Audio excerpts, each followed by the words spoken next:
Mas o que acontece, cara?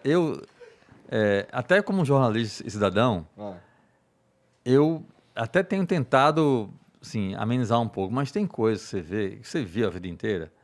Não dá pra você ver coisas e sabe assim, ele é feio. Menino malvado. Cara, sabe assim, velho, alguém que vier falar hoje, que acredita, por exemplo, que o Lula é honesto, não faça isso, né? Cara, o Petrolão foi uma coisa absurda, bilhões de dólares desviados, sabe? O esquema do triplex, mas é só um triplex, ele ia se corromper por isso? Sim. Quem já viu, cara, um cara que foi presidente da República e ver um triplex com a própria esposa e ser recebido pelo dono da construtora, não foi um corretor, foi o dono da construtora. Alguém achar que isso não era propina, mas não tem nada no nome dele, claro que não é propina, amigão. Se tivesse o nome dele, não era propina. O meu apartamento é meu nome porque eu paguei por ele. Ninguém me deu debaixo dos panos. Alguém vinha com esse discurso, não, Lula é honesto, não é honesto. Alguém me dizer, Bolsonaro é honesto, não é honesto, é outro ladrão. Como é que um sujeito, como é que a família de alguém compra 51 imóveis, Igor, pagando em dinheiro vivo? Quem, pelo amor de Deus, paga um imóvel em dinheiro vivo? Imagina um caminhão chegando com um monte de dinheiro. Eu fiz um cálculo. Bem curioso. Mas na época, o teu cálculo, ele levou em consideração a nota de 200? Não, escuta, não. Até isso, você é esperto. Até isso eu fiz. Eu peguei uma nota média, R$50. Tá. Nem 5, nem 10, nem 20, nem 100, nem R$50. Um dos imóveis da família Bolsonaro custou R$6 milhões. Você pagar R$6 milhões em espécie com nota de 50, dá mais ou menos um prédio de 20 andares de altura, empilhando as notas uma em cima da outra. Uhum. Imagina alguém levando isso para pagar. Imagina o trabalho de quem recebeu o pagamento contar esse dinheiro. É óbvio que isso é corrupção, meu amigo. Então não vem com discurso. Não, eu vou votar num porque é honesto. Não, são dois ladrões. Agora tem um ponto que o Rodrigo falou aqui bem interessante, que é a coisa da postura de vida. Os cristãos, que é? Gente que não é... Não, cristão omisso aí, você falou? Camuflado, não é que é? Você falou? Não, cristão anônimo. Cristão anônimo. Isso é muito bom. Por quê? O ato de ser cristão não é necessariamente, nessa brincadeira aqui, você falou que é bem interessante, o cristão anônimo, o cara pode não crer em Cristo. Se ele não crê em Cristo, ele não é cristão. Não é cristão. Mas ele tem uma vida, uma atitudes de cristão. O cara é solidário, o cara é generoso, o cara ajuda quem precisa, o cara está sempre disposto a colaborar com alguém, o cara é boa pessoa, é um cara correto, um cara que não agride ninguém. Então, esse cara, a vida do cara, as atitudes... Eu tenho amigos que não são cristãos, e que tem uma vida muito mais cristã do que amigos que vivem na igreja. Uhum. Tem muito isso. E você que é pastor, líder, você sabe que tem muito isso. Voltando para a política, como é que alguém pode olhar para um sujeito e falar que esse sujeito é um homem de Deus? Um cara que xinga, que mente, que agride, que não respeita ninguém. Assim, cara, que Deus é esse? Entendeu? Não está batendo o negócio, entendeu? Então, cara, o Rodrigo também falou aqui, Jesus falando, dá a César o que é de César, a Deus o que é de Deus. Vamos separar as coisas, né?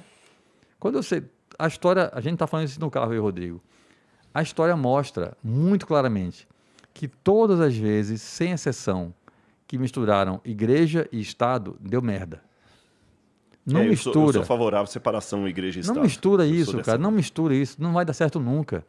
Tem amigos nossos, evangélicos, que defendem que hoje, que se faça no Brasil, uma ditadura cristã. Que o Brasil tenha leis baseadas na Bíblia. Parece um erro mesmo. Não parece, isso é uma estupidez sem tamanho. Como é que alguém... Eu não posso querer que meu país, que as pessoas com quem eu convivo, que não comungam da minha fé, sejam obrigadas por lei a seguir a minha fé. Isso é até antibíblico, cara. Uhum. A Bíblia fala que quem convence é o Espírito, não é por força, não é por criação de leis, entendeu? Como se a pessoa quisesse impedir o outro de, entre aspas, pecar, né? Uhum. Segundo a Bíblia, criando lei. Isso não tem base bíblica nenhuma. E eu não posso, de forma alguma, apoiar isso, porque, Igor, se amanhã a gente tiver um presidente muçulmano ou budista ou qualquer religião que seja, eu não vou aceitar seguir leis religiosas. Eu vou seguir leis, tipo, legais, leis que têm a ver com o país, a vida da sociedade, mas religião, velho, cada um segue a que quiser, ou não segue nenhuma se quiser, entendeu? Esse é o mundo que eu acho que é o que tem que Eu ser. concordo com ele, mas vou botar uma pimentinha aqui. Ah. A parte que eu concordo é a parte da separação igreja e Estado, tá certo? Porque o país tem que ser laico, até para que a religião tenha sua liberdade. E quando eu falo laico, é laico nos dois sentidos. Tanto no laico do teísmo, como no laico também do ateísmo. Porque, por exemplo, aí um outro ponto, você não entrou nisso aqui, que tem muitos militantes ateus também que, usando a questão do país laico, criticam qualquer postura, por exemplo, religiosa dentro de uma universidade pública, mas o ateísmo metodológico pode ser ensinado. Então, quer dizer, o laico é laico. Não é para falar de Deus nem para afirmar, nem para negar.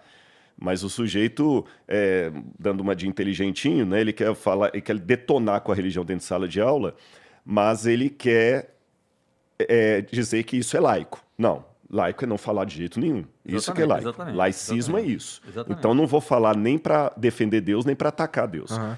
Agora, por outro lado, aqui que vem a pimentinha que eu queria usar, é que eu concordo com a questão de seguir o que o Cristo falou, mas pelo comprometimento com o evangelho, eu não posso parar nesse ponto. Aí que entra, que muita gente vai entender por que às vezes o crente é um pouco chato. E eu entendo. Eu vou explicar por quê. Se o que o evangelho falou, Igor, é verdade, é uma coisa tão importante que eu seria o seu pior inimigo se eu não contasse aquilo. Você entendeu? Lembra aquela menininha que salvou não sei quantas pessoas na praia lá quando teve aquele tsunami? Eu esqueci agora o nome. Não, tô por fora. Foi quando teve aquele tsunami que até virou caso lá na... Ai, gente. Oi? Eu vou lembrar o nome aqui. Eu É um sei que virou filme? Virou filme, inclusive. Tá. Mas foi nesse que virou filme, tem um caso de uma menina que ela salvou não sei quantas pessoas porque ela tinha prestado atenção na aula, na escola, menina da escola primária. E a professora tinha ensinado sobre os tsunamis de geografia. E quando o tsunami vem, a água recua. E quando a menininha estava brincando com o pai lá, que a água recuou, ela lembrou da aula da professora e começou a gritar para todo mundo sair da praia. Eu sabia. Não é isso? Oi? Na Tailândia.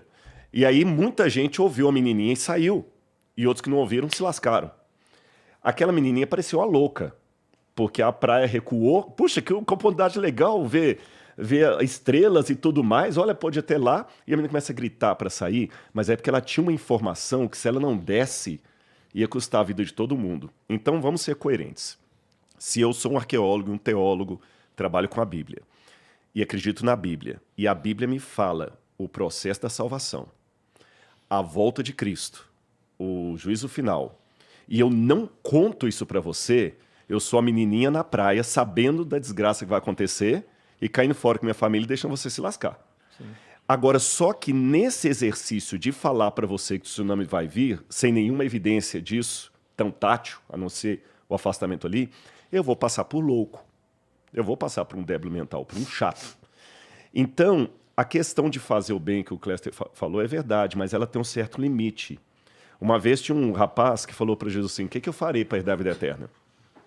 Jesus falou assim, o que está nos mandamentos, né? Não está lá? Não matar, não roubar, tal. Aí o jovem virou para Jesus e falou o seguinte, mas isso eu tenho feito desde a minha juventude. Ele falou, ótimo, mas uma coisa basta a você. Vai lá, né? Vai, vende tudo que você tem, dá metade aos pobres, depois vem e me segue. Olha, nem vender e dar para os pobres era o ponto final. O ponto final agora vem e me segue. Então, se eu não chamar as pessoas para seguir a Jesus, eu não estou completando o meu trabalho.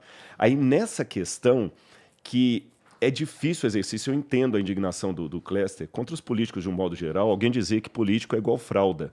De vez em quando é bom mudar aí pelo mesmo motivo, né?